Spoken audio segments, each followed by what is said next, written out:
Okay, we're going to start working our way through Federalist number 10. The last few videos, I just did a reading of it. If you can, please look at video 104 or video part 104. I introduced you to a few books that are going to be very helpful as we go along, just working on the Federalist and working through this project.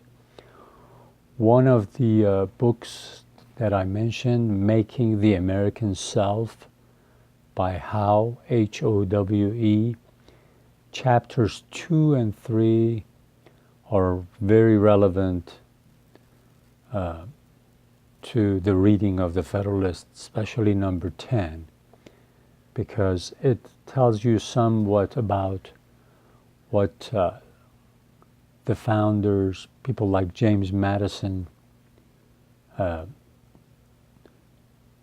they looked at what they called then faculty psychology. I mentioned that faculty, the word faculty at the time, had a little different meaning from the way we use it these days. Faculty comes from the Latin word facility, and that relates to a power to do something, the power to do something.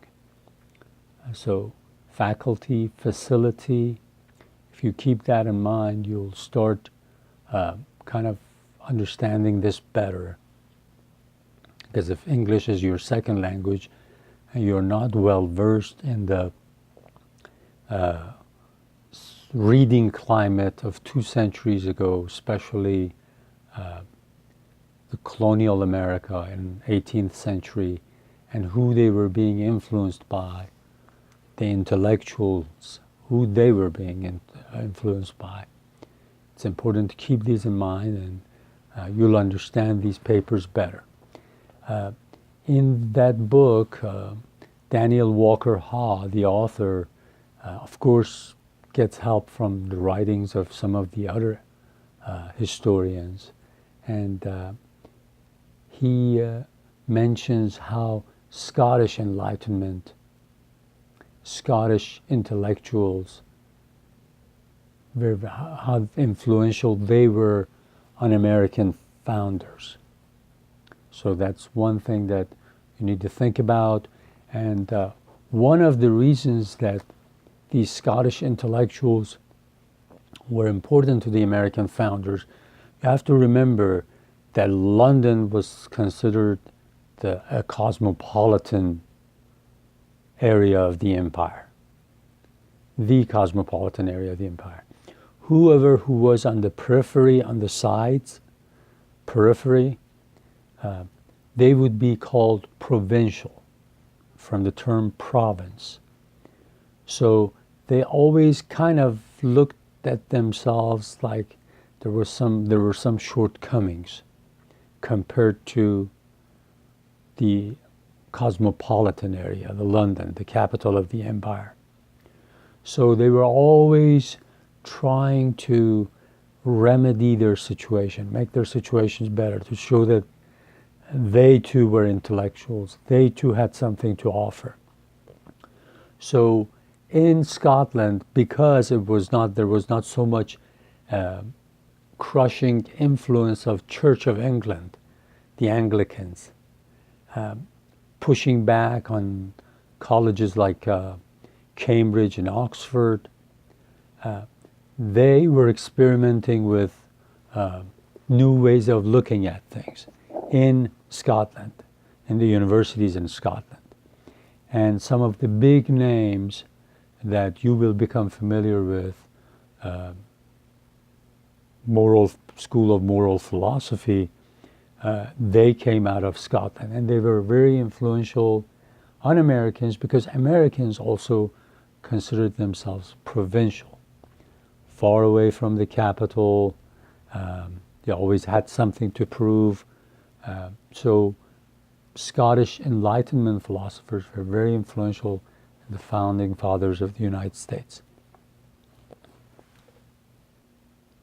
Another important thing to remember is that the division of Christianity, how the Christian church divided and what that led to. Catholicism, actually, as we were speaking, exactly 500 years ago, Martin Luther criticized the Catholic Church for selling indulgences. These were things that people would buy to make the time they would spend in purgatory shorter. In other words, their punishment would be shorter. And I'm giving you a short version of this, especially if you are not a Christian. I'm just giving you hints of what started all of this division within the Christian church. So Martin Luther, exactly 500 years ago, criticized the Catholic Church. Lucky for him, he was living at what we call Germany now. But back then, Germany was divided into many provinces, many princely states that were almost like 100 different countries.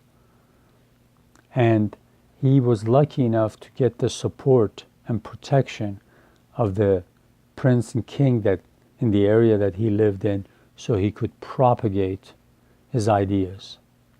Printing press had just come out, so he could actually print everything and make it available to a lot of people. This would not have been available. Another thing he did, he also put it in German, where your average people surrounding that area could understand. So anyways, this Protestant revolution, this Protestant way of thinking, it itself started dividing up in different parts of Europe.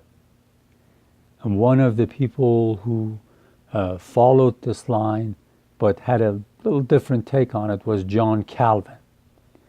And Calvinistic way of looking at Protestant Christianity took a hold in what is Britain now, for the most part, but especially Scotland.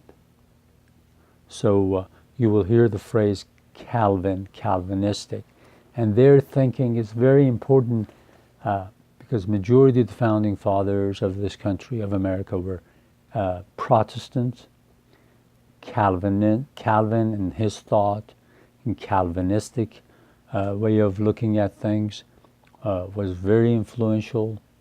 The idea of original sin, we might talk about it a little bit more. If you're not a Christian, you might want to read up on it. It comes in very handy. And by extension, from that viewpoint, the way these founders or majority of Americans looked at human nature, and that's the part that's very relevant to what we will be studying. Their way of looking at human beings and human nature, its depravity, it's fallen, it's that it's always sinful. It's important. They did not have a very soft way of looking at human beings. They looked at human beings as people that are sinful or can easily sin, can easily do something that would not be not only against God's will, but against what is best for the community. So these are things that I want you to think about as we go forward, especially for those of you who are not Christian, for those of you who are not familiar. Even if you're Christian, you might not be familiar with the way Protestants looked at the world, their theological world, and by extension, human nature. So these are extremely important. So as we go forward, remember faculty, from the word facility, the power to do things, and this was divided depending on who was talking about faculty of humans, just like Madison talks about it here. It could be emotions, could be passions, reason, imagination, and how they divide all of these things. Animal-like instinct. Animal instinct could be a part of a faculty we all have. How if all of a sudden somebody hits us on the knee, the body automatically reflects to it. These are things that it's common in all animals and all living beings. And so they talk about degradations, the differences, whether it's lower, upper, in the middle, if you were to categorize them, faculties, and which one would be best for development of a human being as well as the society that human being lives in. So just think about it a little bit, and I'm sure we'll talk about it some more, quite a bit more actually.